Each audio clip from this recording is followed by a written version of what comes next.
আসসালামু আলাইকুম রহমতুল্লাহ বারাকাতুহু। সম্মানিত দর্শক মণ্ডলী, দেশ ও বিদেশ থেকে যারা বাংলাদেশ এবং বাংলা ভাষাভাষী মানুষ আমাদের আজকের এই আলোচনাটি শুনছেন, তারা অবশ্যই জানেন যে গত 15-20 দিন যাবৎ বাংলাদেশের উপর দিয়ে কি ভয়ঙ্কর এবং ভয়াবহতম দিনগুলো অতিক্রম হচ্ছে। ইতিমধ্যে আমরা আমাদের 250-র অধিক ভাইদের আমরা হারিয়ে ফেলেছি। 300-র অধিক মানুষ, প্রায় 5 শতাধিক মানুষ অন্ধ হওয়ার পথে এবং কয়েক হাজার মানুষ আহত অবস্থায় মেডিকেলে কাতরাচ্ছে। এবং এই বৃহৎ যে মানুষ নিহত হয়েছে, বৃহৎ যে মানুষ আহত হয়েছে বা অন্ধ হওয়ার পথে, এটি আমাদের দেশেরই, আমাদেরই কর এবং ট্যাক্সের টাকায় লালিত পালিত বাহিনী আমাদের ভাইদের উপর এবং আমাদের ভাইয়ের বুকে গুলি চালিয়েছে। এই দায় কখনোই সরকার এড়াতে পারে না। হয়তো সরকার বলছে কোনো সন্ত্রাসী বাহিনী হামলা চালিয়েছে ইত্যাদি, তো সন্ত্রাসী বাহিনী হামলা চালালেও সেই সন্ত্রাসী বাহিনী থেকে আপনি দেশের জনগণকে নিরাপত্তা দিতে পারেননি, এই দায় আপনি এড়াতে পারেন না। অথবা আপনি হয়তো বলছেন বিটিভি বা ইত্যাদি বিভিন্ন স্থাপনায় হামলা হয়েছে, তো ওই স্থাপনার নিরাপত্তা আপনি দিতে পারেননি, এই জন্য আপনি ব্যর্থ, এই দায় আপনি এড়াতে পারেন না। বিটিভি বা ইত্যাদি বা মানুষের উপর হামলা সেটা আপনি করেন অথবা অন্য কেউ করুক, উভয় অবস্থায় এই দায় আপনাকে বহন করতে হবে।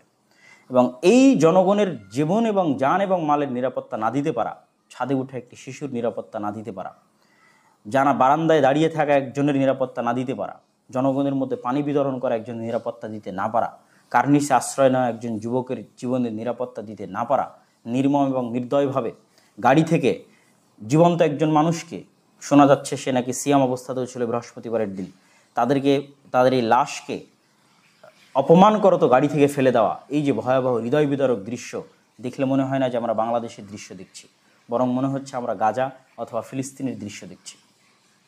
এই নির্মম গণহত্যা, ছাত্র জনতার হত্যা এবং এই নির্মম ধ্বংসযজ্ঞের দায় বর্তমান সরকার কোনোভাবেই এড়ানোর সুযোগ নেই। আমরা বরং ছাত্র জনতার এই আন্দোলনকে সাধুবাদ জানিয়ে বলতে চাই যে গত 15 বছর যাবৎ যে স্বৈর শাসন বাংলাদেশের মানুষের উপর চেপেছিল, বাংলাদেশের মানুষ কথা বলা ভুলে গেছিল, বাংলাদেশের মানুষ লেখা ভুলে গেছিল, বাংলাদেশের মানুষ তার অধিকার চাওয়া ভুলে গেছিল, এমনকি বাংলাদেশের মানুষ তার জীবনের নিরাপত্তা পর্যন্ত হারিয়ে ফেলেছিল।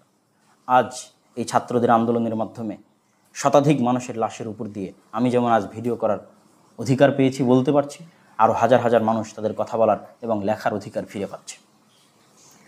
এই জন্য আমি আমাদের এই ছাত্র যোদ্ধাদেরকে আমি স্যালুট জানাতে চাই এবং আমি বলতে চাই যেন আগামীর ভবিষ্যতের বাংলাদেশের তারাই নেতৃত্ব দেয়। আমরা গত 50 বছর যাবৎ যে লেজুর বৃত্তির পারিবারিক দালালির রাজনীতি দেখে এসেছি, এই লেজুর ভিত্তিক পারিবারিক দালালির রাজনীতি আমরা দেখতে চাই না। যে ছাত্ররা এত সুন্দরভাবে শান্তিপূর্ণ একটি আন্দোলনকে লিড দিতে পেরেছে, তারা অবশ্যই রাষ্ট্রকে আরও সুন্দরভাবে লিড দিতে পারবে। যারা সত্য বলতে জানে, যারা ন্যায়ের পক্ষে জানে, তারা অবশ্যই একজন খুনির চাইতে, একজন মিথ্যুকের চাইতে ভালো দেশ পরিচালনা করতে পারবে। একজন নাট্যকার অভিনেতার চাইতে, মায়া কান্নাকারী একজন প্রধানমন্ত্রীর চাইতে ভালো, সুন্দর এবং রাষ্ট্র পরিচালনা করতে পারবে। তবে ছাত্র ভাইদের উদ্দেশ্যে আমার আহ্বান থাকবে যে আপনারা যে আন্দোলনটি পরিচালনা করছেন, এই আন্দোলন যেন শুধু এই স্বৈর শাসনের পতনের আন্দোলনের মধ্যে সীমাবদ্ধ না থাকে। আপনাদেরকে বুঝতে হবে এই স্বৈর শাসনকে গত 15 বছর যাবৎ এই বাংলার মাটিতে কারা টিকিয়ে রেখেছিল। সেই ব্রাহ্মণ্যবাদী, সাম্রাজ্যবাদী, আমাদের প্রতিবেশী স্বরূপ মালিক যারা 1971-এ তৎকালীন প্রবাসী সরকারের প্রধানমন্ত্রী তাজউদ্দিনের কাছ থেকে 7 দফার গোলামির চুক্তিতে স্বাক্ষর করিয়ে নিয়েছিল সোভিয়েত ইউনিয়নে বসে। যে 7 দফার গোলামির চুক্তির মধ্যে ছিল বাংলাদেশের কোনো স্বাধীন সেনাবাহিনী থাকবে না, বাংলাদেশের নিরাপত্তার জন্য শুধুমাত্র প্যারামিলিটারি থাকতে পারে, মিলিশিয়া বাহিনী থাকতে পারে, যেটা তারা গঠন করে দিয়েছিল মুজিব বাহিনী বা রক্ষী বাহিনীর নামে। বাংলাদেশের নিজস্ব স্বাধীন কোনো পররাষ্ট্রনীতি থাকতে পারবে না, বাংলাদেশের পররাষ্ট্রনীতি তারা কন্ট্রোল করবে। আমরা জানি গত 15 বছর যাবৎ বাংলাদেশকে সেই দাসত্বের জিঞ্জিরে আবদ্ধ করা হয়েছে। যে দাসত্বের জিঞ্জিরে আমরা ছিলাম ব্রিটিশদের সময়, ব্রিটিশদের সেই দাসত্বের জিঞ্জির থেকে 190 বছরের তিতুমিরের বাঁশের কেল্লা, ফরাইজি আন্দোলন, সৈয়দ আহমদ বেরলভী, শাহ ইসমাইল শহীদ, ব্রিটিশ বিরোধী জিহাদের মাধ্যমে আমরা যে 1947-এ স্বাধীন মানচিত্র পেলাম, এই 1947-এ পাওয়া স্বাধীন মানচিত্র, যদিও এই স্বাধীন মানচিত্রে বসবাস করা বাঙালিদের উপর পাকিস্তানিদের জাতিগত আহমিকার কারণে আমরা জুলুম এবং অত্যাচারের শিকার হই। ফলত পুনরায় 1971-এর যুদ্ধের মাধ্যমে আমরা আমাদের বাংলাদেশের মানুষের জাতিগত স্বাধীনতাও ফিরিয়ে নিয়ে এসেছি।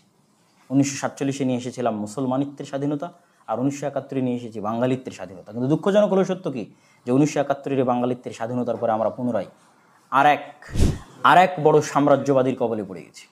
ব্রিটিশদের কবল থেকে পাকিস্তানের কবলে, পাকিস্তানের কবল থেকে এখন আমাদের প্রতিবেশী ভারতের কবলে, যারা আমাদের নদীগুলোকে মরুভূমি বানিয়ে ফেলেছে, যারা আমাদের সীমান্তে নির্বিচারে বাংলাদেশের মানুষকে হত্যা করেছে, ফেলানিকে ঝুলিয়ে রেখেছে, এখনও হত্যা করছে, যারা বাংলাদেশের মধ্যে দিয়ে তাদের করিডোর এবং ট্রানজিট নিয়ে যেতে চায়, যারা বাংলাদেশকে কিছুই দিতে চায় না, শুধু নিতেই চায়। মংলা বন্দর নেবে, সমুদ্র বন্দর নেবে, চিটাগাং নেবে, রাস্তা নেবে, করিডোর নেবে, ট্রানজিট নেবে, কিন্তু সামান্য তিস্তার পানিটুকু দিবে না, সামান্য গঙ্গা এবং পদ্মার পানিটুকু দিবে না, সামান্য সীমান্তের নিরাপত্তা দিবে না।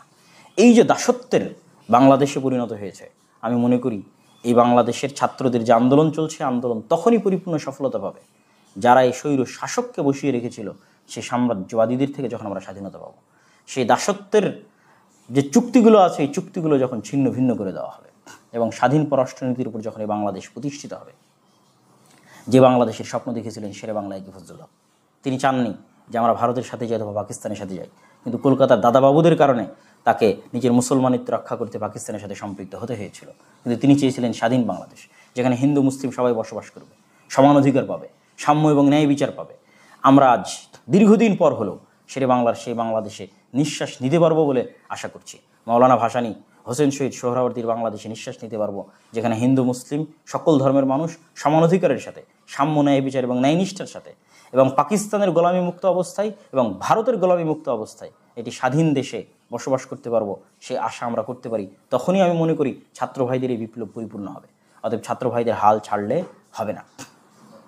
এবং যারা বলে যে বাংলাদেশ কখনোই তার পার্শ্ববর্তী বিশাল দেশের সহযোগিতা ছাড়া চলতে পারবে না, তাদের উদ্দেশ্যে বলতে চাই, বাংলাদেশকে আল্লাহ সুবহানাহু ওয়া তাআলা যে বড় বড় নিয়ামত রাজি দ্বারা ঘিরে রেখেছেন, এই নিয়ামত রাজি পাক ভারতের এই দক্ষিণ এশিয়ার আর কোনো দেশকে আল্লাহ সুবহানাহু ওয়া তাআলা দেননি। হিমালয় পর্বত থেকে নেমে আসা প্রায় 90 নদীগুলোর 90% বাংলাদেশের মধ্যে দিয়ে প্রবাহিত হয়েছে। এত উর্বর ভূমি এই দক্ষিণ এশিয়ায় কোনো দেশে নাই। আমাদের সমুদ্রও কানেক্টেড আছে, আমরা ল্যান্ডলক নই। সুতরাং এই দেশের স্বাধীনতার জন্য, এই দেশের নিরাপত্তার জন্য, এই দেশের উৎপাদন সক্ষমতার জন্য যা প্রয়োজন তার সবই এই দেশের আছে। অতএব এই দেশকে যদি স্বাধীন পররাষ্ট্রনীতির মাধ্যমে এবং ন্যায় বিচার এবং সাম্যের মাধ্যমে বৈষম্যমুক্ত অবস্থায় পরিচালনা করা যায়, আমি শতভাগ বিশ্বাস করি বাংলাদেশ ভারতের চাইতে এবং পাকিস্তানের চাইতে শতভাগ এগিয়ে থাকবে উন্নতিতে, অগ্রগতিতে, সমাজে, অর্থনীতিতে, রাজনীতিতে, সকল কিছুতে। তো আমি উদাত্ত আহ্বান জানাই ছাত্র ভাইদের প্রতি, আপনারা যে আন্দোলনে আছেন, এই আন্দোলনে আমাদের যেমন ধৈর্যের প্রয়োজন আছে, আমাদের এই দেশকে আল্লাহ সুবহানাহু ওয়া তাআলা ভৌগোলিক যে নিয়ামত দিয়েছে, যেখানে আমরা এক এরিয়ার মধ্যে এক ভাষায় এক জাতিতে বসবাস করছি, যেখানে এক ভাষা এবং এক জাতি হওয়ার কারণে গণবিপ্লব এবং গণ অভ্যুত্থান অনেক সহজ। এখানে সশস্ত্র বা সহিংস রাস্তা অবলম্বন করার কোনো প্রয়োজন নাই। অতএব সরকার যতই নাটক করুক, যতই জঙ্গি নাটক তৈরি করার চেষ্টা করুক, আমরা যদি ধৈর্য ধরে থাকি এবং শান্তিপূর্ণ আন্দোলন অব্যাহত রাখি, তাহলে গণ অভ্যুত্থানের মাধ্যমে, গণবিপ্লবের মাধ্যমে এই দেশে গত 50 বছর যাবৎ মুক্তিযুদ্ধের যে চেতনা বিক্রি করে ভারতের তাবেদার এবং দাস রাজ্যে পরিণত করার চেষ্টা করা হয়েছে, সেই দাসত্বের অবসান হবে, স্বৈর শাসনের অবসান হবে। এক মুক্ত বাংলায়, এক স্বাধীন বাংলায়, এক সাম্য এবং বৈষম্য মুক্ত বাংলায় আমরা স্বাধীন নিঃশ্বাস নিতে পারবো। আল্লাহ সুবহানাহু ওয়া তাআলা আমাদের সেই তৌফিক দান করুক। আল্লাহুম্মা আমিন। আসসালামু আলাইকুম ওয়া রাহমাতুল্লাহি ওয়া বারাকাতুহু।